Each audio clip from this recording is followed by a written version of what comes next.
الحمد لله رب العالمين الرحمن الرحيم مالك يوم الدين. يا أيها الذين آمنوا اتقوا الله حق تقاته ولا تموتن إلا وأنتم مسلمون. يا أيها الناس اتقوا ربكم الذي خلقكم من نفس واحدة وخلق منها زوجها وبث منهما رجالا كثيرا ونساء واتقوا الله الذي تساءلون به والأرحام إن الله كان عليكم رقيبا. يا أيها الذين آمنوا اتقوا الله وقولوا قولا سديدا يصلح لكم أعمالكم ويغفر لكم ذنوبكم ومن يطع الله ورسوله فقد فاز فوزا عظيما. أما بعد فإن خير الحديث كتاب الله وخير الهدي هدي محمد صلى الله عليه وسلم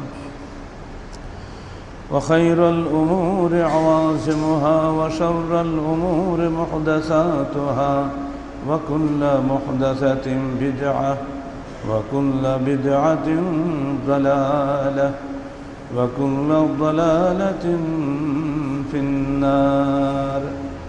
فقد قال الله تعالى في الكلام المجيد: فأعوذ بالله السميع العليم من الشيطان الرجيم. بسم الله الرحمن الرحيم. نحن نقص عليك نبأهم بالحق إنهم فتية آمنوا بربهم وزدناهم هدى وربطنا على قلوبهم إذ قاموا فقالوا ربنا رب السماوات والأرض لن ندعو من دونه إلها لقد قلنا إذا شططا هؤلاء قوم اتخذوا من دونه آلهة لولا يأتون عليهم بسلطان بين فمن أظلم ممن افترى على الله كذبا وإذ اعتزلتموهم وما يعبدون إلا الله فآووا إلى الكهف ينشر لكم ربكم من رحمته ويهيئ لكم من أمركم مرفقا. সূরা কাহফ 13 থেকে 16 আয়াত। যাবতীয় হামদ ও সানা আল্লাহ রাব্বুল আলামিনের জন্য এবং যাবতীয় দরুদ ও সালাত শেষ নবী মুহাম্মদ রাসূলুল্লাহ সাল্লাল্লাহু আলাইহি ওয়াসাল্লামের জন্য। আল্লাহ পাক বিশ্ব মানবতাকে শয়তানের খপ্পর থেকে বাঁচিয়ে আল্লাহর পথে নিয়ে যাওয়ার জন্য পবিত্র কোরআনে 8 ধরনের বক্তব্য পেশ করেছেন। হেকাম, মাওয়াইজ, কাসাস এগুলি তার অন্তর্ভুক্ত। বিভিন্ন জ্ঞানপূর্ণ কথা, বিভিন্ন উপদেশ, বিভিন্ন কাহিনী, এছাড়াও বিজ্ঞানভিত্তিক বহু কিছু বিষয় রয়েছে, সেগুলি আপনারা জানেন। অনেকের কাছে কাহিনী শব্দটা খুব খারাপ লাগে। কাহিনী আবার কেন?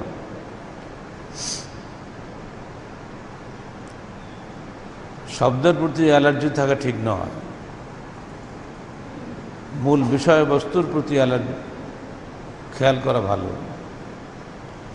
আহাদিসুল আম্বিয়া নামে বুখারী শরীফে একটা আলাদা অধ্যায় রয়েছে নবীদের কাহিনী। ওটারই অনুবাদ করেছি আমরা আমাদের বইতে, নবীদের কাহিনী 1, 2, 3। ইতিমধ্যে সবগুলো বেরিয়ে গেছে, আপনাদের হাতে এসে গেছে। কেন কাহিনীগুলো আল্লাহ পাক আমাদেরকে শোনালেন? এর কি কোনো উদ্দেশ্য নাই?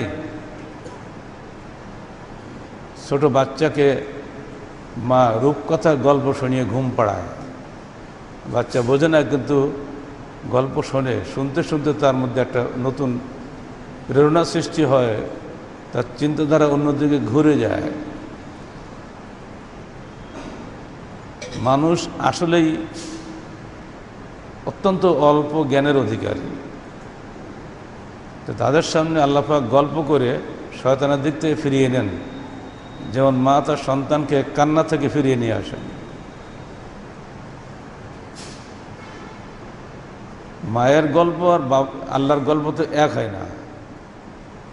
আল্লাহর গল্পের মধ্যে, কাহিনীর মধ্যে এমন এমন উপদেশ রয়েছে যা কেউ কল্পনাও করতে পারে না। আর এইসব কাহিনীগুলো যদি আল্লাহ না বলতেন আমাদের কাছে, পৃথিবীর মানুষ কখনোই জানতে পারত না। অসংখ্য কাহিনীর মধ্যে একটা হলো আসহাবে কাহাফের কাহিনী। এটা নিয়ে আরবি ভাষায় ভিডিও তৈরি হয়েছে।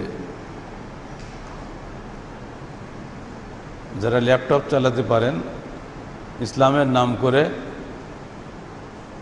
বুঝতে পারেন এগুলি ইসলাম বিরোধী লোকদেরই তৎপরতা নাকি অতি ভক্তদের ভুল পদক্ষেপ, আল্লাহ ভালো জানে। কোরআনের কাহিনী আছে, কিন্তু কোরআন কোনো কাহিনী গল্প গ্রন্থ নয়। যতটুকু মানুষের জন্য প্রয়োজন ঠিক ততটুকুই কোরআনে বর্ণনা করে, বাদ বাকি করে না। যদি আপনারা জিজ্ঞেস করেন আসহাবে কাহফ বাড়ি কোথায়, কোন তারিখে ঘটনা ঘটেছে, কোন সম্রাটের আমলে, কোনোটারই জবাব দেওয়ার ক্ষমতা আমার নাই, কারণ এগুলো কোরআনে বলেনি। বলতে গেলে আমাকে বিভিন্ন ইসরায়েলি কাহিনীর আশ্রয় নিতে হবে, ইহুদি নাসারাদের গল্পের বহু বই আছে সেখান থেকে বলতে হবে, তফসিরের মধ্যে বহু কাহিনী আছে সেখান থেকে বলতে হবে, সব কিলা কিলা করে বলতে হবে, কথিত আছে এরকম করেই জবাব দিতে হবে। নিশ্চিত জবাব দেওয়ার ক্ষমতা কারোরই নাই, কারণ ওটা কোনো প্রয়োজনই নাই। আপনার প্রয়োজন হচ্ছে ঘটনা, ঘটনাতে শিক্ষণীয় বিষয়, অতটুকুই মাত্র কোরআনে এসছে। এখানেও ঠিক একইভাবে মাত্র কয়েকটা আয়াতের মধ্যে আল্লাহ পাক গল্প শেষ করে দিয়েছেন। আমরা যখন ঢাকাতে 1976 সালে আহলাদের যুব সংঘর কাজ শুরু করি, সেই সময় এই আয়াতটা পড়ে শুরু করেছিলাম। বহুদিন পরে আজকে সেই আয়াতটা আপনাদের সামনে পেশ করছি। আল্লাহ বলছেন, নাহনু নাকুসসু আলাইকা, আমরা তোমার উপরে। কে তিনি? মুহাম্মদ রাসূলুল্লাহ সাল্লাল্লাহু আলাইহি সাল্লাম। তাকে বলা মানে উম্মতে মুহাম্মাদীকে বলা। নাহনু, আমরা গল্প করব তোমার কাছে। আল্লাহ কি অনেক নাকি? আল্লাহ তো একজন।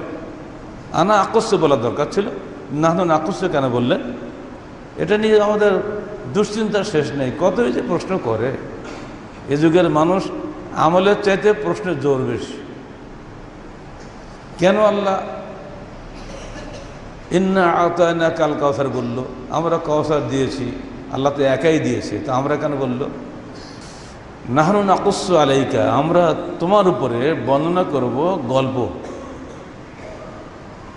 এখানে আল্লাহকে মর্যাদাগত কারণে বহু বচন ব্যবহার করা হয়, এটা মনে রাখবেন। এটা আরবি বাকৃতি। যিনি যত বড় পদমর্যাদার মানুষ, তিনি কখনোই আমি বলেন না, আমরা বলি। আমাদের নেতারাও দেখেন না, আমরা বলি। এটাই নিয়ম। আমি করেছি, সবাই জানে যে উনি করেছেন, কিন্তু তিনি বলেন আমরা করেছি। এটা যার যত বেশি মর্যাদা বড়, তিনি নিরহংকারভাবে অনুরূপ বাক্য ব্যবহার করেন। এটা সব বাংলা ভাষাতেই আছে। আরবি ভাষায় যেহেতু উম্মুল আলসিনা, সকল ভাষার মা, অথবা সেখানে ভদ্রতা অত্যন্ত বেশি অন্য সব ভাষার চাইতে। সেখান থেকে অন্য ভাষাবিদরা শিখেছে।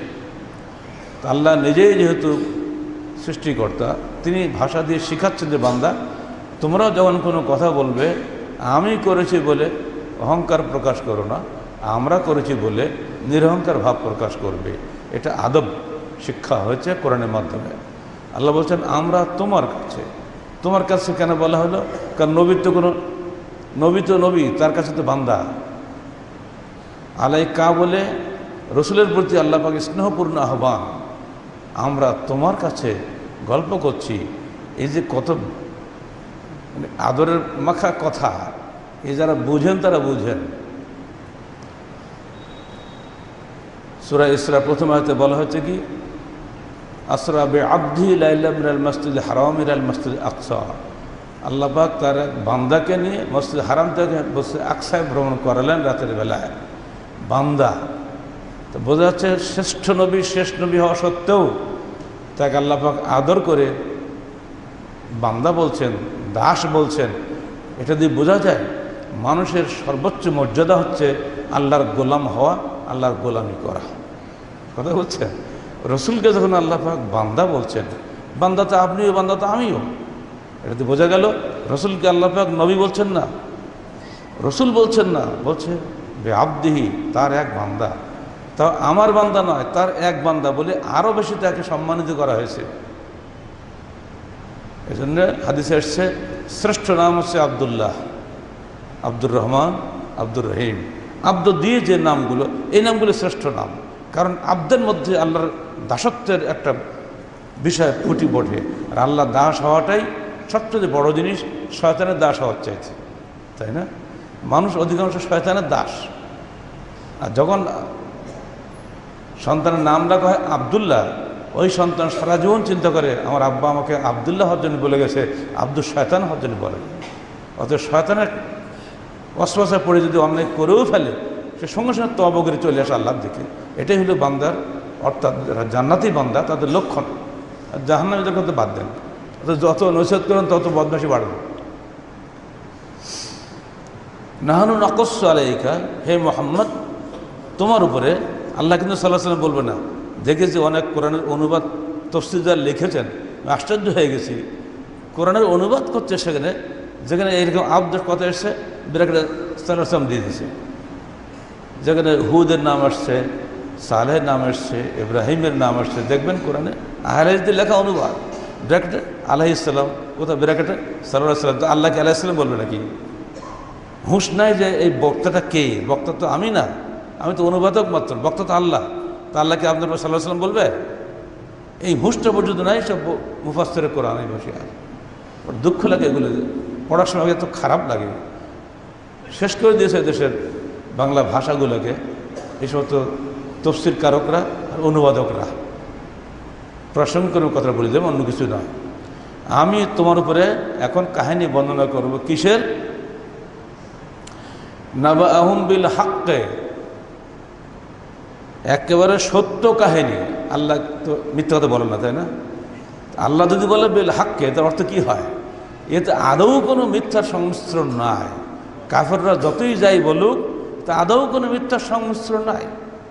আল্লাহর ভাষা হচ্ছে নাহানু নাকুসসু আলাইকা নাবাআহুম বিল হাক্কে, আমরা তোমার কাছে এখন বর্ণনা করব তাদের ঘটনা সত্য সহকারে।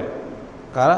ইন্নাহুম ফিতয়াতুন আমানু বিরাব্বিহিম ওয়া জিদনাহুম হুদা, তারা ছিল কয়েকজন যুবক, তারা তাদের প্রতিপালকের উপরে ঈমান এনেছিল এবং আমরা তাদের হেদায়েত বৃদ্ধি করে দিয়েছিলাম। এই আয়াত প্রমাণ করে যে ঈমান বাড়ে এবং কমে। জিদনাহুম হুদা, হেদায়েত বাড়িয়ে দিয়েছিলাম। বাংলাদেশে একটা বিশাল মযহাবে মানুষ মনে করে ঈমান বাড়াও না কমে না, ওটা রিজিড ম্যাটার, কোনো কম বেশি হয় না।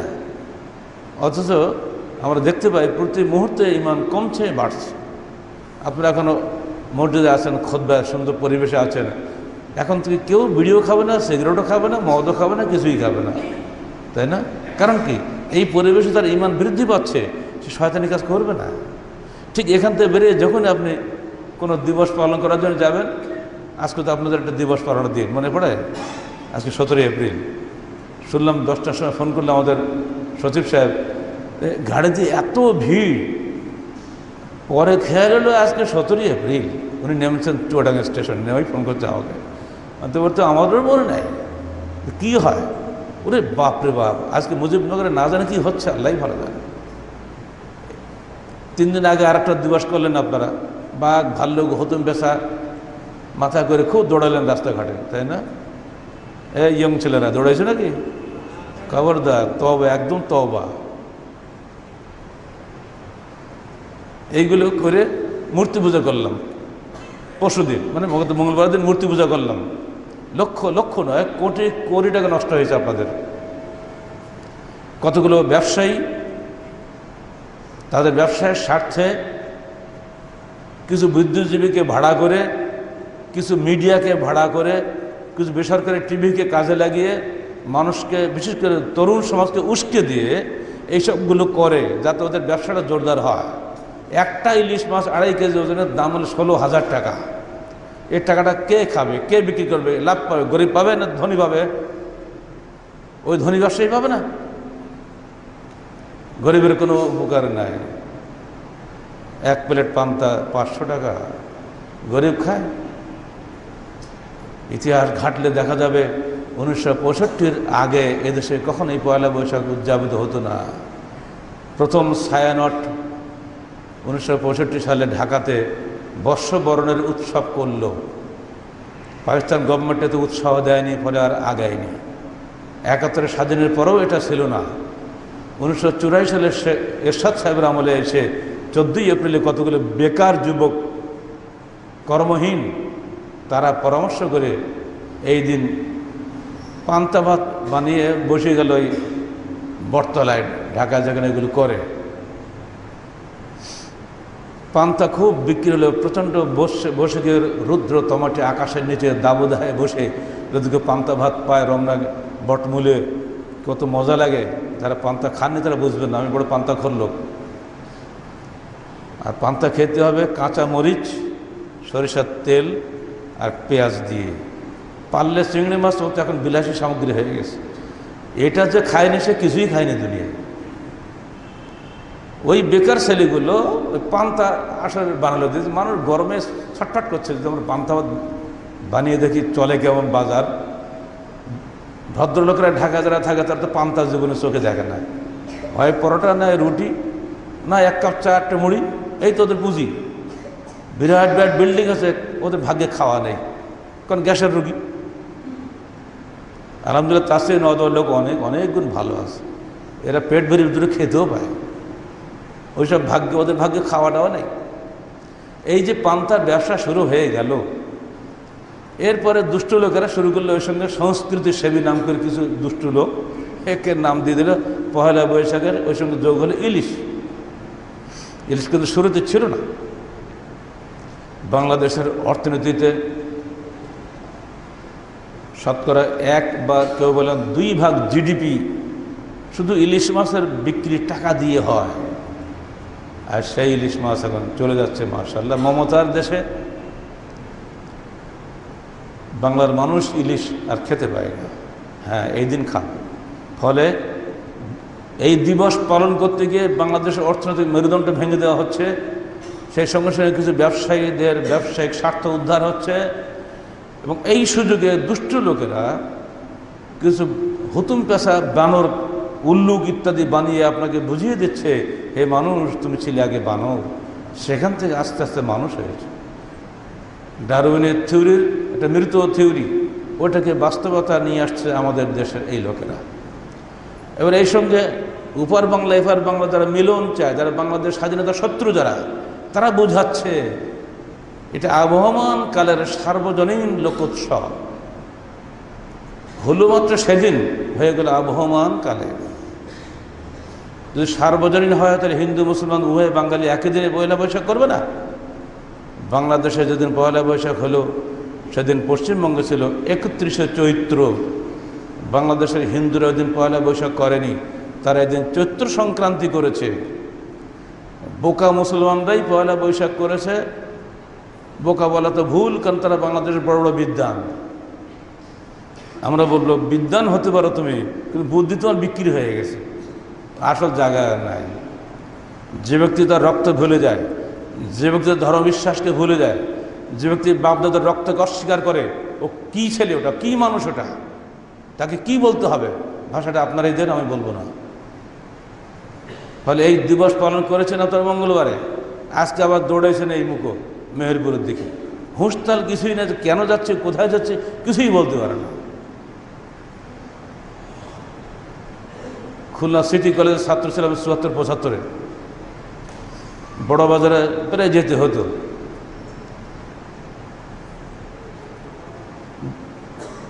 কাছাকাছি গিয়েছি, মানুষ দৌড়াচ্ছে হুড়ুর মতো। কি ব্যাপার?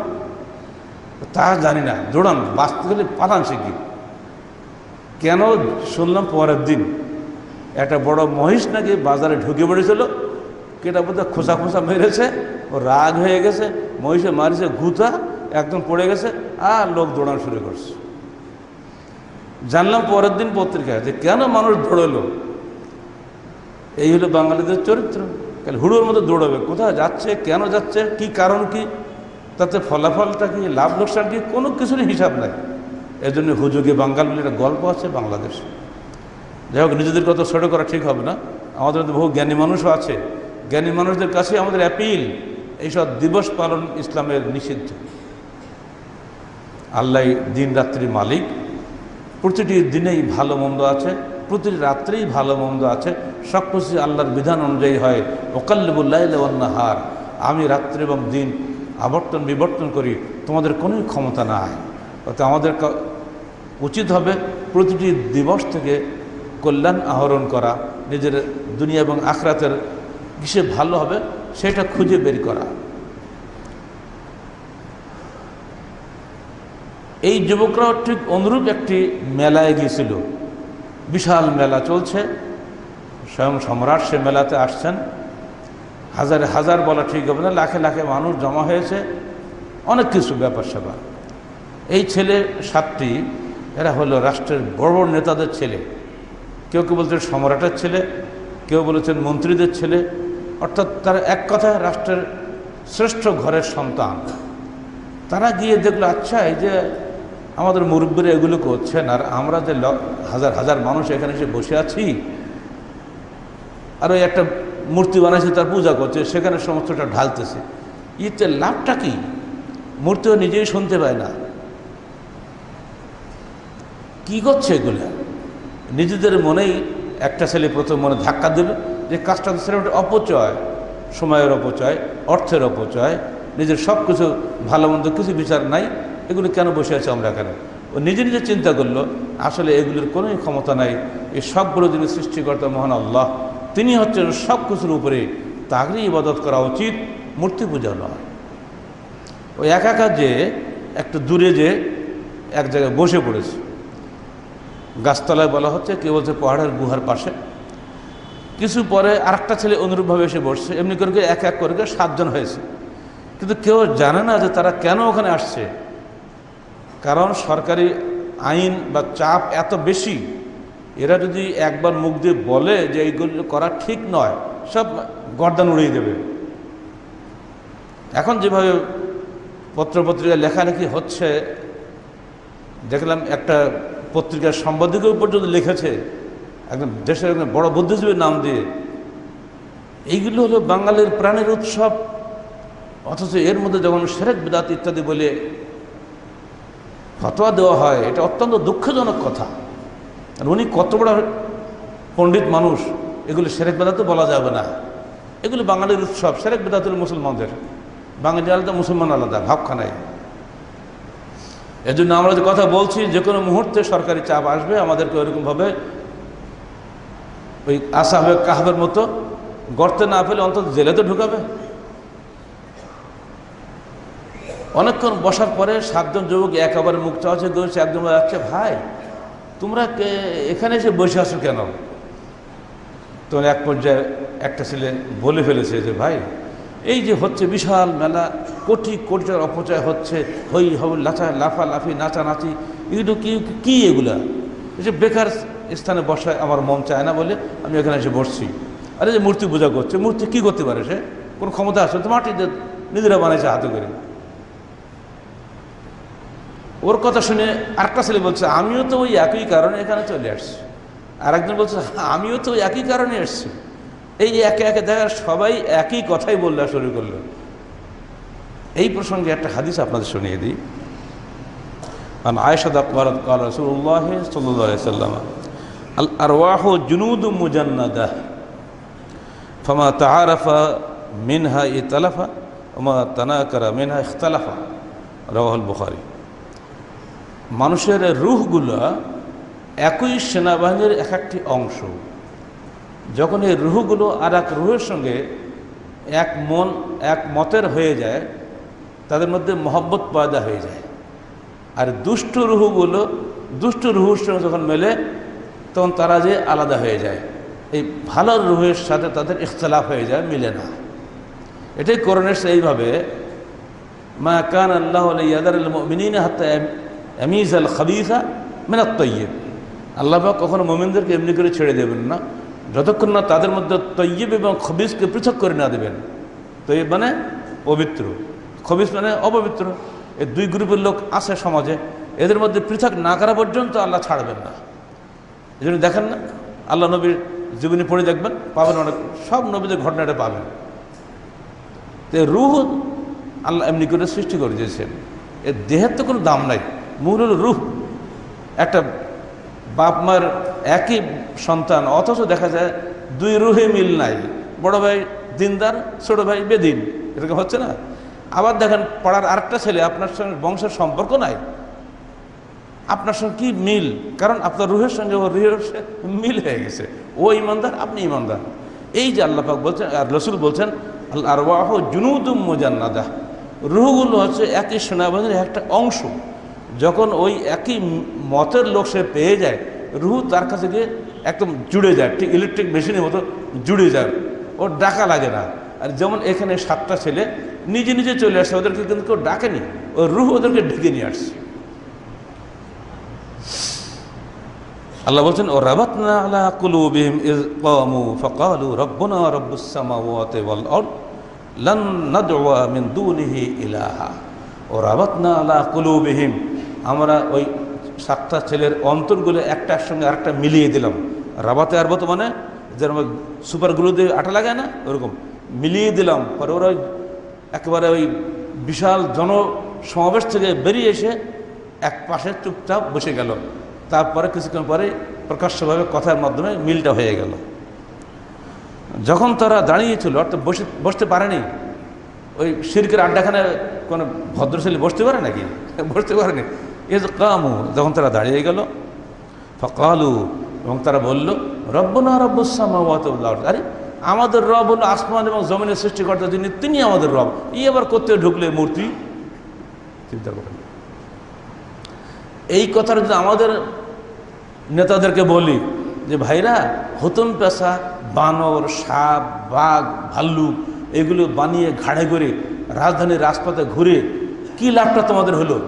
যেমনি আপনি বলবেন দিনাঞ্জার ভাই ধরো ধরো ধরো, এ শয়তান একেবারে দিবে একটা জঙ্গি ভঙ্গির গায়ে লাগিয়ে ঢুকে দেবে। এই অসাম্প্রদায়িক নয়, এই সাম্প্রদায়িক ভগাকে সে যুগের সঙ্গে এ যুগে পুরোপুরি মিলিয়ে নেবেন। সে যুগে ঠিক এটাই ছিল, দিনের কথা বললেই সে সাম্প্রদায়িক, এ যুগেও ঠিক একই কথাই হচ্ছে। আল্লাহ বলছেন লাকাদ কুলনা ইযান শাতাতা, ওই ছেলেরা বলল যদি আমরা আল্লাহকে ছেড়ে অন্যকে ইলাহ মানি তাহলে আমরা অত্যন্ত একটা বাজে মিথ্যা কথা বলে ফেলবো। আসলে তো তা নয়, কারণ আমি সৃষ্টি হয়েছি, আমাকে তো করে এই মূর্তি সৃষ্টি করেনি, আমার আব্বাকে তো মূর্তি সৃষ্টি করেনি, তো মিথ্যা হবে, আমি কেন এগুলো করবো? হাউলাই কওমুন ইত্তাখাযু মিন দুনিহি আলিহা, আমার কওমের এই নেতারা আল্লাহকে বাদ দিয়ে অন্যকে উপাস্য মেনেছে। লাউলা ইয়াতুনা আলাইহিম বিসুলতানিন বাইয়িন, যদি আমাদের নেতারা তাদের এই কর্মের পক্ষে স্পষ্ট কোনো দলিল নিয়ে আসতে পারত। ফামান আযলামু মিম্মান ইফতারা আলাল্লাহি কাযিবা, অতএব তার চেয়ে বড় মিথ্যাবাদী আর কে, যে আল্লাহর উপরে মিথ্যা আরোপ করে। ছেলেরা 7 জনে বসে যে গল্পগুলো করেছে, ওই গল্পগুলি আল্লাহ আমাদেরকে শোনাচ্ছেন।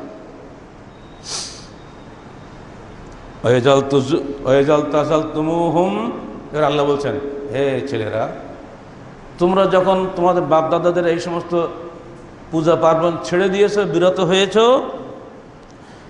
ওমা ইয়াবুদুনা ইল্লাল্লাহ, এবং আল্লাহ ব্যতীত কাউকে ইবাদত করতে তোমরা চাচ্ছ না, ফাউ ইলাল কাহফ, ওই গর্তের দিকে তোমরা চলে যাও, ওখানকে আশ্রয় নাও। আল্লাহ হুকুম দিচ্ছে, মানে মনের মধ্যে আল্লাহ ধাক্কা দিয়ে দিচ্ছে। আল্লাহ কি ডাইরেক্ট কোনো কথা বলে নাকি? ওরা তো নবী না, কিন্তু অন্তরে ফাআলহামাহা ফুজুরাহা ওয়া তাকওয়াহা, আল্লাহ বান্দার অন্তরে ভালো এবং মন্দ এলকা করে দেন, নিক্ষেপ করেন। ওই ছেলেদের মনে আল্লাহ নিক্ষেপ করে দিলেন, তোমরা ওই কাহাব মানে ওই পাহাড়ের গুহায় গিয়ে আশ্রয় গ্রহণ করো। কারণ আল্লাহ তো জানে ওই সরকারি বাহিনী এক্ষুনি ধরবে ওদেরকে, ও বাচ্চারা তো বুঝতে পারছে না দূরে কি হচ্ছে না, আল্লাহ তো জানে। মনে আল্লাহ ধাক্কা দিন, তুমি এক্ষুনি ওই গুহাকে আশ্রয় নাও। ইয়ানসুর লাকুম রব্বুকুম মিন রাহমাতিহি, সেখানে গেলে তোমাদের পালনকর্তা আল্লাহ, যার আশ্রয় তোমরা চাচ্ছ, তিনি তোমাদের উপরে তার রহমত বর্ষণ করবেন। সুবহানাল্লাহ। ওয়া ইউহাইয়ি লাকুম মিন আমরিকুম মিরফাকা, শুধু তাই না, তোমরা যেটা চাচ্ছ তোমাদের জন্য অত্যন্ত সুন্দর ব্যবস্থা তিনি সেখানে করবেন। এইবার বাচ্চারা চলে গেল সেখান থেকে। তরুণ ছেলেদের এই উদাহরণ দিয়ে আমরা আহলেদের যুব সংঘ শুরু করেছিলাম। আমরা সমাজের ওই ছেলেগুলোকে চাই যারা সত্যিকারে কোরআন এবং সহিহ হাদিসের জন্য জীবন দেবে, ডাইনি ব্যয় সব দিক থেকে মুখ ফিরে আসবে, সির্ফ আল্লাহর জন্য কথা বলবে, আল্লাহর জন্য কাজ করবে, সির্ফ আল্লাহর জন্য সব কিছু করবে, জীবন বিলিয়ে দেবে আল্লাহর পথে, ডাইনি ব্যয় কোনো দিকে তাকাবে না। ওই সব ধরনের ছেলেদেরকে আমরা ডাক দিয়েছিলাম, তখনও ডাক দিচ্ছি, এখনও। ওই ঠিক কাহাফের গুহায় আশ্রয় নেওয়ার মতন অবস্থা যদি হয় কখনো তোমাদের, আল্লাহ নিজে ওয়াদা করছেন ওয়া ইউহাইয়ি লাকুম মিন দুনিহি মিরফাকা, তিনি তোমাদের জন্য সর্বোত্তম ব্যবস্থা করবেন। মিন আমরিকুম মিরফাকা। যদি ফতোয়া দেন আপনি যে এই সময় মোকাবেলা করার দরকার ছিল, পালিয়ে যাবে কেন? আজকাল কিছু তরুণ ছেলেগুলো হয়েছে না, প্রতিদিনই প্রায় এই জবাব দিয়ে আমাদের করতে হয় যে আমির জামাত তো যুদ্ধে নামেন না, কেন উনি লড়াই করছেন না অন্যায়ের বিরুদ্ধে?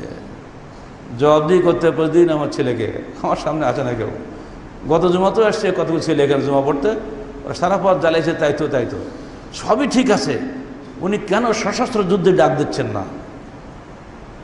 যত রাগ এখন আমার উপরে। শুনে রাখো, আল্লাহ পাক এখানেই ওই ছেলেদেরকে বলছেন ফাউ ইলাল কাহাফে, তোমরা গুহায় গিয়ে আশ্রয় নাও। বলেননি যাও অস্ত্র নিয়ে তোর বাবার বিরুদ্ধে, কারণ আল্লাহ ভালো করে জানেন লক্ষ জনতার সামনে, সশস্ত্র প্রশাসনের সামনে নিরস্ত্র তরুণ সাতটা ছেলে কিছুই করতে পারবে না। এটা দিয়ে প্রমাণ হয় ক্ষমতা অর্জন করার আগ পর্যন্ত তোমাকে অবশ্যই সবর করতে হবে এবং আল্লাহর কাছে তৌফিক কামনা করতে হবে, জনমত তৈরি করতে হবে। হঠাৎ করে লাভ দিয়ে একটা বোমা মেরে দিলে আর অমনি এখন ইসলাম কায়েম হয়ে গেল, এই ধরনের বোকামি অন্ততপক্ষে আমিরি জামাত করবে না, তুমি যতই লাফালাফি করো। কথা বলছেন তো? পাগলগুলোকে কে বুঝাবে? এবার একটা দলিল নেন, ওর তো কোরআন হলো, হাদিস নেন। عن أبي سعيد الخدري رضي الله تعالى عنه قال قال رسول الله صلى الله عليه وسلم يوشك أن يكون خير على أحدكم غنما يتبع بها شعف الجبال ومواقع القطع يفر بدينه من الفتن رواه البخاري। হে আমার উম্মত, এমন একটা জমানা আসছে তোমাদের সামনে যখন তোমরা ছাগল পালন করবে এবং গাছের পাতা এবং বর্ষার পানি খাইয়ে তাদের নিয়ে তোমরা বেঁচে থাকবে। এফেররো বেদিনিহি মিনাল ফিতান, নিশ্চয়ই ছেলেরা আরবি বলতে পারবো। এফেররো মানে ফেরার হয়ে যাবে, পালিয়ে যাবে, বেদিনিহি তার দিনকে নিয়ে, মিনাল ফিতান ফিতনা থেকে বাঁচার জন্য। বুখারী শরীফের হাদিস এটা। যখন ফিতনা এমন হবে যে আপনি তাকে প্রতিরোধ করার ক্ষমতা রাখেন না, তখন অবশ্যই আপনাকে ফিতনা থেকে দূরে চলে যেতে হবে। যেমন সূরা কাহাফের এই যুবকদেরকে আল্লাহ পাক নির্দেশ দিচ্ছেন তোমরা ওই গুহায় গিয়ে আশ্রয় নাও। ফিতনা যত বাড়বে আপনি তত দাওয়াত দিবেন, কিন্তু ফিতনার মোকাবেলায় পাল্টা যদি আপনি পেট্রোল বোমা মারেন, আপনি আরেকটা ফিতনা বাড়িয়ে দিলেন। লাভ হলো কিছু? আপনি 10টা মারলেন, আমি হয়তো 2টা মারলাম, ওই দুটো তো ফিতনা যোগ হলো। মানুষ মেরে কখনো এই মানুষকে হেদায়েত করা যায় না, এই থিওরি বাতিল করতে হবে। আল্লাহ নবী সাধ্য মতো মার খেয়েছেন কিন্তু মার দেন নাই, এবং ইবনে তাইমিয়া বলছেন আল্লাহ রাসূল জীবনে কখনো একটা মানুষকে অস্ত্রাঘাত করেন নাই। বলুন সুবহানাল্লাহ। 88টা যুদ্ধ হয়েছে তার কমান্ডে, কিন্তু কোনোদিন নিজে কাউকে হত্যা করেন নাই, এবং কত মানুষকে তিনি বাঁচিয়ে দিয়েছেন নিঘাত অপরাধ থেকে যখন সে তওবা করেছে। একদিন 16-17 বছরের তরুণ যুবক উসামা বিন যায়েদ একটা কাফেরকে মেরে ফেলেছে। ও মরার সময় বলেছে সাবানা সাবানা, মানে আমি বিধর্মী হয়ে গেছি। আসলে সে বুঝাতে চেয়েছিল আমি মুসলমান হয়েছি, কিন্তু এনারা ওটা বুঝতে পারেনি। আসার পরে এই খবর যখন দেওয়া হলো আল্লাহ রসুলকে, তো তিনি বললেন হাল্লা শাকাক্তা কালবাহু, তুমি কেন তার কলবটা চিরে দেখলে না সে কাফের না বেঈমান? বলো কিয়ামতের মাঠে যখন আল্লাহর সামনে এই লা ইলাহা ইল্লাল্লাহ এসে দাঁড়াবে কালমাতে বা, তখন তুমি কি জবাবদিহি করবে? এই বলার পরে তিনি আসমান দিয়ে হাত উঠিয়ে বলছেন, আল্লাহ কাদ বারাতু মা ফাআলা উসামা। আরেকটা ঘটনা ছিল খালিদ বিন ওয়ালিদের সঙ্গে, কাদ বারাতু মা ফাআলা খালিদ বিন ওয়ালিদ। আল্লাহ, খালেদ যা করেছে, উসামা বিন যায়েদ যা করেছে, আমি তার থেকে দায়িত্বমুক্ত, তুমি আমাকে ক্ষমা করো। এই হলো রসুল। শুধু মুখ দিয়ে কলমা পড়েছে সব মা। তিনি বলতেন, ওর অন্তরে কি আছে আমার দেখার বিষয় নয়, আমি দেখবো ওর কথা এবং কর্ম। ভিতরে যে মুনাফিক লুকিয়ে থাকে তার হিসাব আল্লাহ করবে। এই যেখানে নীতি, সেখানে আমরা যাকে তাকে সন্দেহ করে মার পিট করে একবারে থানায় মেরে ভেঙে দিচ্ছি, রাস্তায় যে রাতের বেলা ক্রস ফায়ার দিচ্ছি, জেল খাটাচ্ছি, পিটা সবই করে যায়। সবই 54 তো কোনো আইন না। বন্ধুরা আমার, কোরআনের সঙ্গে হাদিসের সঙ্গে যদি বাস্তবতা মিল না থাকে, তা কোরআন তো কোনো কাজ করবে না, তাই না? এ তো কোনো তাবিজের কিতাব না। কেমন মিলে একবার দেখেন সেই যুগের ঘটনা আর এই যুগের ঘটনা। এবার ওরা গুহায় গেল, সংক্ষিপ্ত ঘটনা বলে দিই। গুহায় যাওয়ার পরে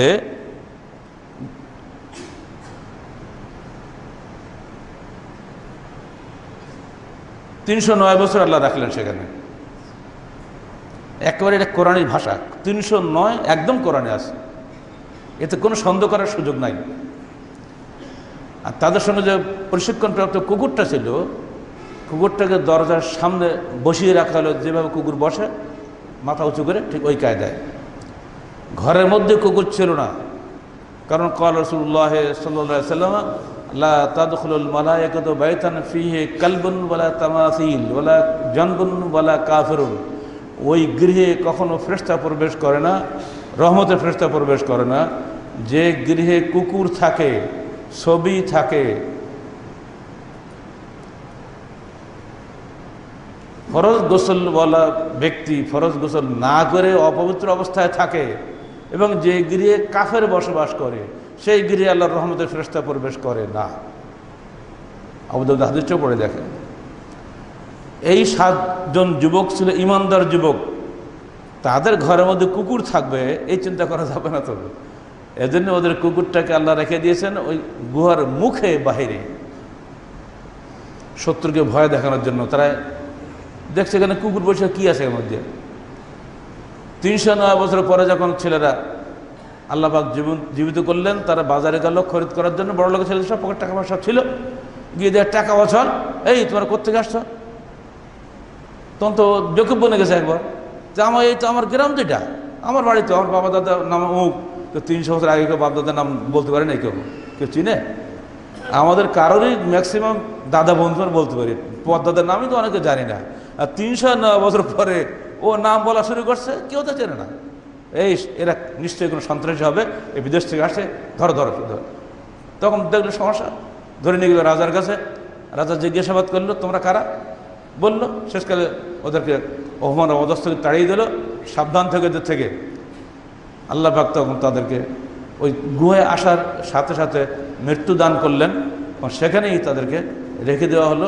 পরে লোকেরা গিয়ে কেউ কেউ মনে করলো যেখানে এটা গুহাটা সম্পূর্ণ বন্ধ করে দেওয়া হোক, কেউ কেউ বললো না এখানে একটা উপাসনা গৃহ তৈরি করা হোক। এগুলো ইসরায়েলি কাহিনী, এগুলো সম্পর্কে কোরআন কিছু বলেনি, এত আমরা নিশ্চিতভাবে কিছু বলতে পারবো না। মরে গেলে বাস সাপ। কিন্তু আল্লাহ পাক বাঁচিয়েছিলেন কেন? দুনিয়াবাসীকে দেখানোর জন্য।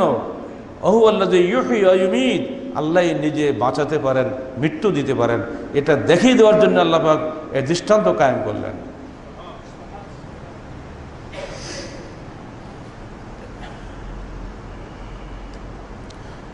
আল্লাহ কেন এই গল্প করছেন, এটারও জবাব দরকার।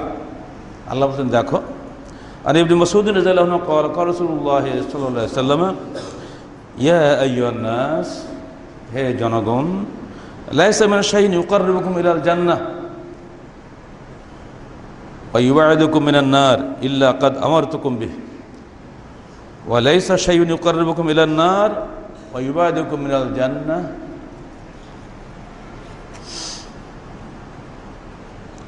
ইল্লা ক্বাদ নাহাইতুকুম আনহু।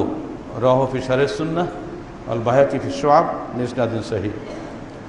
হে মানুষ, তোমরা শুনে রাখো, এমন কোনো বস্তু যা করলে আল্লাহ পাক তোমাদেরকে জান্নাতে নিকটবর্তী করবেন, জাহান্নাম থেকে দূরে নিয়ে যাবেন, এমন কোনো বস্তু বলতে আমি বাদ রাখিনি।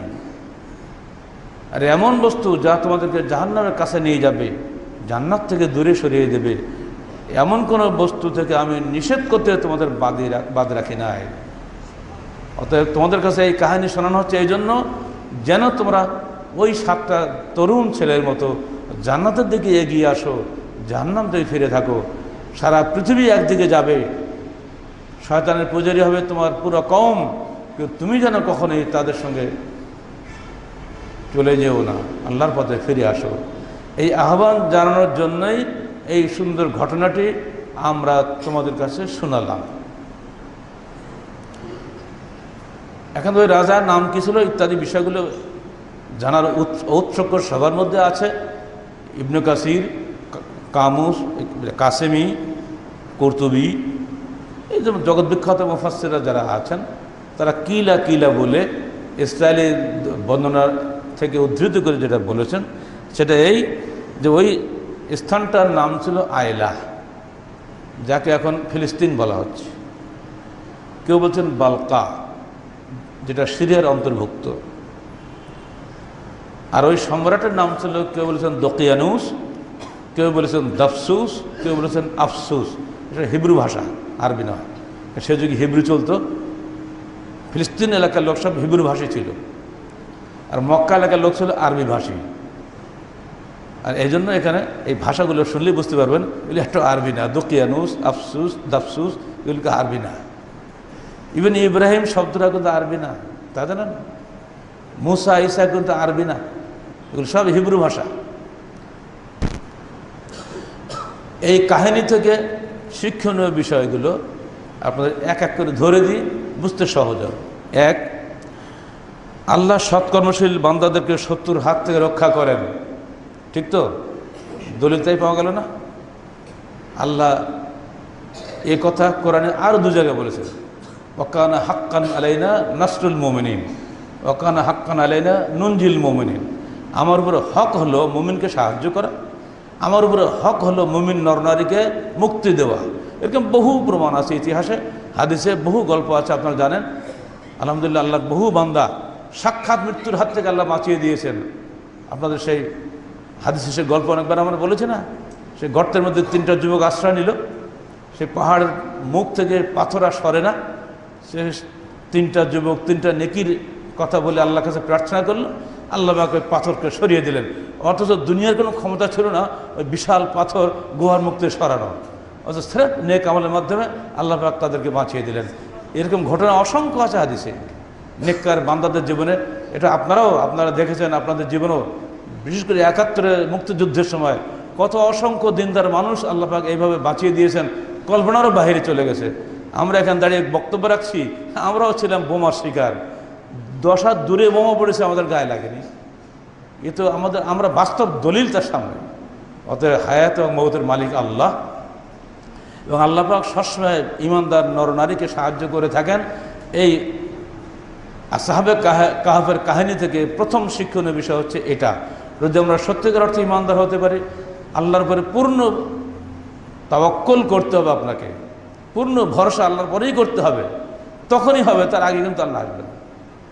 আপনি এদিকে ঠিক করবেন, ওদিকে ঠিক রাখবেন। ঢাকায় যাওয়ার সময় কি মাজার বলে ওটা, বিলাল দহ মাজারে গিয়ে 5টা টাকা দিবেন, আর ওই ফুট ভিলেজে গিয়ে জোহরে সালাত আদায় করবেন, কাজে লাগবে? এদিকে টাকা দিয়েছেন 5 টাকা, আর ওদিকে যাওয়ার সালাত আদায় করতে, রামও ঠিক রাখি, রহিমও ঠিক রাখি। হ্যাঁ, এই দুমুখ বান্দা কখনই আল্লাহ সাহায্য পাবে না। শিরক বর্জন না করা পর্যন্ত তৌহিদ অর্জন করা যায় না। এই ভাষাটা মুখস্থ রাখেন, শিরক বর্জন করা ব্যতীত তৌহিদ অর্জন করা সম্ভব নয়। ইন্না তৌহিদা ইন্না লা ইউসালু ইল্লা বিকুফরি বিত্তাগুত। তৌহিদ কখনই অর্জিত হয় না যতক্ষণ পর্যন্ত মানুষ তাগুতকে অস্বীকার না করবে। আমরা অস্বীকারও করবো না, দুইটিকে গায়ে হাত বুলিয়ে চলবো, এইরকম মানুষের উপর আল্লাহর রহমত নাজিল হবে না কখন? আপনি একমুখ হন, একাই চালান, দেখবেন সারা দুনিয়া আপনার কাছে চলে আসবে। কিন্তু আপনাকে পুরোপুরি আল্লাহ পাক নির্ভরশীল হতে হবে। এটা হলো প্রথম শিক্ষণীয় এখানে, যে আল্লাহ পাক তার নেককার বান্দাদেরকে সাহায্য করে থাকেন। 2 নম্বর, দিনকে বাঁচানোর জন্য হিজরত করা যাবে এবং আল্লাহর আশ্রয় গ্রহণ করা আবশ্যক। যদি এখানে দিন না বাঁচে, ছেড়ে দেন বাংলাদেশ, চলে দেন আর এক দেশে। এই মাটিতে বাস করতেই হবে এমন কোনো শর্ত আছে নাকি? সারা দুনিয়া আল্লাহর, যেখানে দিন স্বাধীন সেখানে আমি যাব, যেখানে দিন অধীন সেখানে আমি থাকবো না। এখন প্রায় আমাদেরকে ফতোয়া দিতে হচ্ছে, স্যার সহিহ হাদিস অনুযায়ী সালাত আদায় করার কারণে ঘাট ধরে মসজিদ থেকে বের করে দিচ্ছে। সহিহ হাদিস অনুযায়ী সালাত আদায় করার কারণে আমার নিজের জন্মদাতা বাপ পর্যন্ত আমার পরীক্ষার ফর্ম ফেরত টাকা দিচ্ছে না। আমার মা আমাকে পিটাচ্ছে, বের করে দিচ্ছে। তুই করেছিস কি? তোর বাপ দাদা 14 পুরুষ হলে এই মুসাফের লোক, তুই হাদিসের নাম করে গেলি কোথায়? আর সমস্ত গালি আসতেছে এই মিসকিনের উপরে। আমি কি পাপ যে করেছি আল্লাহ জানে। অসংখ্য মানুষ এখন দলে দলে পবিত্র কোরআন ও সহিহ হাদিসের আলোকে জীবন গড়ায় উদ্বুদ্ধ হচ্ছে, আর তাদের বাপদাদারা, তাদের মায়েরা, তাদের আত্মীয় স্বজনরা তাদের উপরে জুলুম করছে। আমরা তাদের কাছে পরিষ্কার বলবো, ওই জুলুমবাজ আত্মীয় স্বজন ছেড়ে চলে এসো এমন জায়গায় যেখানে তোমার ব্যাপারে জুলুম করে না, স্বাধীনভাবে দিন পালন করতে পারবে। কারণ দিন আগে, দুনিয়া পরে। যদি আপনাদের সিদ্ধান্ত এটাই হয় দুনিয়া আগে দিন পরে, আপনি কখনই আল্লাহ সাহায্য পাবেন না। আগে দিন পরে দুনিয়া, দুনিয়া কাছে আমি কখন নিজেকে বিক্রি করতে পারি না। 3 নম্বর, আল্লাহ যদি রক্ষা করেন তাহলে কারোর কোনো ক্ষমতা নেই তাকে ধ্বংস করা। যত বড় সম্রাট, যত বড় রাজা বাদশাহ আপনি হন না কেন, আল্লাহ যদি কাউকে রক্ষা করতে চান তাহলে কাউকে কোনো ক্ষমতা নেই তাকে ক্ষমতা করার, ধ্বংস করার। ইন ইয়ামসাসকাল্লাহু বিযুররিন ফালা কাশিফা লাহু ইল্লা হুয়া ওয়া ইন ইউরিদকা বিখাইরিন ফালা রাদ্দা লিফাদলিহি। আল্লাহ বলছেন, তোমার প্রভু যদি তোমাকে কোনো কষ্ট দিতে চান তাহলে ওই কষ্ট দূর করার ক্ষমতা পৃথিবীর কারণ নাই। আর যদি তোমার পালনকর্তা তোমার কোনো কল্যাণ করতে চান, ওই কল্যাণকে প্রতিরোধ করার ক্ষমতা কোনো মানুষের নাই। এই আয়াতগুলো কি মনে থাকার কথা নয়? এই আয়াতগুলিই আমাদের জন্য একমাত্র সম্বল। পৃথিবীর যেখানে যাবে একটা মুসলমান, সে স্বাধীনভাবে চলবে, সে আল্লাহর গোলামি করবে, সে কাউকে তোয়াক্কা করবে না। তার মাথা চিরদিন উঁচু, সম্মুখে চলিতে হবে উন্নত মস্তক উচ্চে তুলি, যে মস্তকে ভয় লেখা নেই, লেখা দাসত্বের ধুলি আঁকে নাই কলঙ্ক তিলক। কবির কথাগুলো কত ভালো লাগে। সামনে চলবে মাথা উঁচু করে, যে মাথায় কখনো কারো দাসত্বের ধুলি আঁকে নেই, সেই দাসত্বের ধুলি আঁকেনি কাদের? শুধুমাত্র ইমানদার মুসলমানদের। কোনো বেঈমান, কোনো কাফের, কোনো মুশরিক, কোনো মুনাফিক কোশ্চেন কালেও স্বাধীন হতে পারে না। সে চিরদিন গোলাম। আল্লাহর গোলাম হওয়ার চেষ্টা করুন, আল্লাহ আপনাকে সাহায্য করবে। 4 নম্বর, আল্লাহ শত্রুদের মনোযোগ অন্যদিকে ঘুরিয়ে দেন। কিভাবে দেন? আপনাদের কাছে ইতিহাস আছে না? হিজরতের রাত্রিতে 100 উট পাওয়ার লোভে শত্রু বাহিনী যখন হিজরতকারী রাসূল সাল্লাল্লাহু আলাইহি ওয়াসাল্লাম এবং তার সাথী আবু বকর এক গুহার ভিতরে ছিলেন, গুহার মুখে ঘুরে বেড়াচ্ছে শত্রুরা, অথচ একবারও নিচের দিকে তাকিয়ে দেখলো না আমাদের সেই লোকটি এখানেই পড়ে আছে। সমস্ত পাহাড় তছনছ করে ফেলেছে, তন্ন তন্ন করে খুঁজেছে, কিন্তু ওই জায়গাটাই খালি খোঁজেনি যেখানে আমার রাসূল আশ্রয় নিয়েছেন। এটা কি আসহাবে কাহফের চাইতে এটি কি আরো বেশি গুরুত্বপূর্ণ নয়? ওটাও গুহার কাহিনী, এটাও গুহার কাহিনী।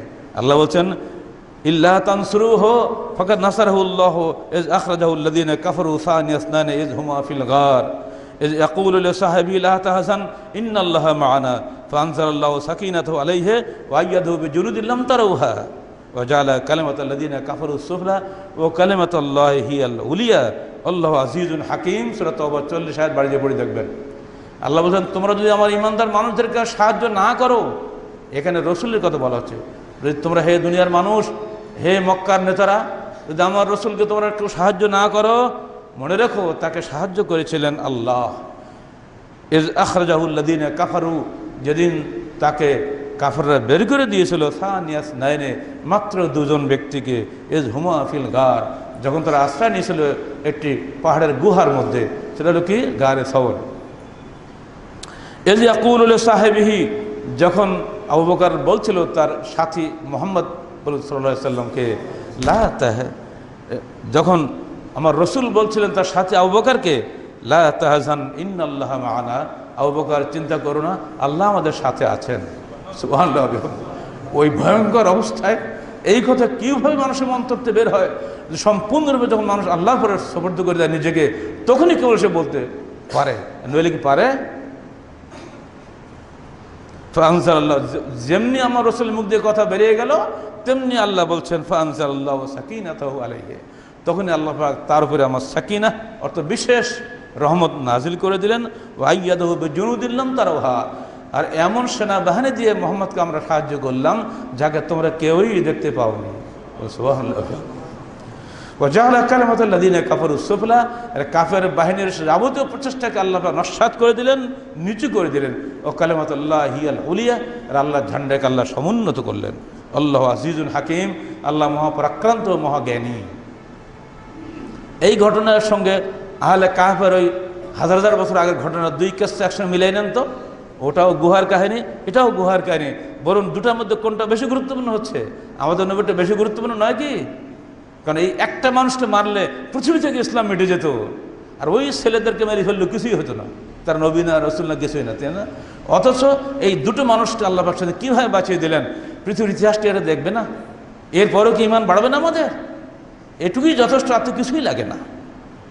5 নম্বর, তরুণেরাই হক আগে কবুল করে বুড়াদের আগে। মুরব্বীরা নারাজ হবেন না আমার সাথে, আমি আপনাদের দলের লোক। এই ঘটনা প্রমাণ করে দিচ্ছে তরুণরা সবার আগে হক কবুল করে, যেমন ওই 7টা ছেলে হক কবুল করলো, তাই বাবারা করেনি। কিন্তু সমাজ এবং রাষ্ট্রনেতারা হকের বিরুদ্ধাচরণ করে, যেমন তাদের বিরুদ্ধে করেছিল। অবশেষে হকপন্থীরাই আল্লাহ সাহায্য প্রাপ্ত হয়, যেমন ওরা পেয়েছিল, আমার রসুলও পেয়েছিলেন, ঠিক না? এই 5টি শিক্ষণীয় বিষয় এই আসহাবে কাহাফের কাহিনীর মধ্যে আপনারা পাবেন। আমি আবার মনে করে দিই, 1, আল্লাহ সৎকর্মশীল বান্দাদেরকে শত্রুর হাত থেকে রক্ষা করেন। 2, দিন বাঁচানোর জন্য হিজরত করা আবশ্যক। 3, আল্লাহ যদি রক্ষা করেন, দুনিয়ার কারো ক্ষমতা নেই তাকে ধ্বংস করার। 4, আল্লাহর শত্রুদের মনোযোগকে অন্যদিকে ঘুরিয়ে দিয়ে রক্ষা করতে পারেন, অদৃশ্য বাহিনী দিয়ে আল্লাহ পাক তার বান্দাকে সাহায্য করেন। আর 5, তরুণ যুবকরাই প্রথমে হক কবুল করে এবং তারা নির্যাতিত হলেও অবশেষে তারাই বিজয়ী হয়, আল্লাহ সাহায্য প্রাপ্ত হয়। রাষ্ট্রনেতা, সমাজ নেতারা ইতিহাসের আস্থা করে নিক্ষিপ্ত হয়। বলুন, নমরুদ, ফেরাউন, কারুন কি ইতিহাসের আস্থা করে নিক্ষিপ্ত হয় নাই? অথচ মুসা, ঈসা চিরদিন সম্মানিত মানুষ। আবু জাহল, আবুল হাব এরা কি ইতিহাসে আস্থা করে নিক্ষিপ্ত হয় নাই? অথচ বিতাড়িত মুহাজির মুহাম্মদ বিন আবদুল্লাহ রাসূলুল্লাহ সাল্লাল্লাহু আলাইহি ওয়াসাল্লাম চির প্রশংসিত, চিরনন্দিত, পৃথিবীর ইতিহাসে অত মানুষের সৃষ্টি হয় নাই। অতএব আজও যদি কেউ সত্যিকার অর্থে হকপন্থী হয়, হে তরুণ, হে যুবক, এগিয়ে আসো হকের পক্ষে, হকের জন্য জীবন দাও। আল্লাহ তোমার জন্য বসে আছেন, তোমাকে সাহায্য করার জন্য। আর যে ব্যক্তি আল্লাহ যাকে সাহায্য করেন, পৃথিবীর কোনো শক্তি নেই তাকে ধ্বংস করার। আল্লাহ পাক আমাদের সবাইকে প্রকৃত অর্থে আসহাবে কাহফের এবং আসহাবুল গার মুহাম্মদ আবু বকরের ইতিহাস থেকে শিক্ষা গ্রহণের তৌফিক দান করুন। আমাদের নারী পুরুষ সবাইকে যেন আল্লাহ পাক তার দ্বীনে হকের পক্ষে দৃঢ় থাকার তৌফিক দান করেন। আকুলু কওলি হাযা আস্তাগফিরুল্লাহ লি ওয়া লাকুম ওয়া লিসাইরিল মুসলিমিন।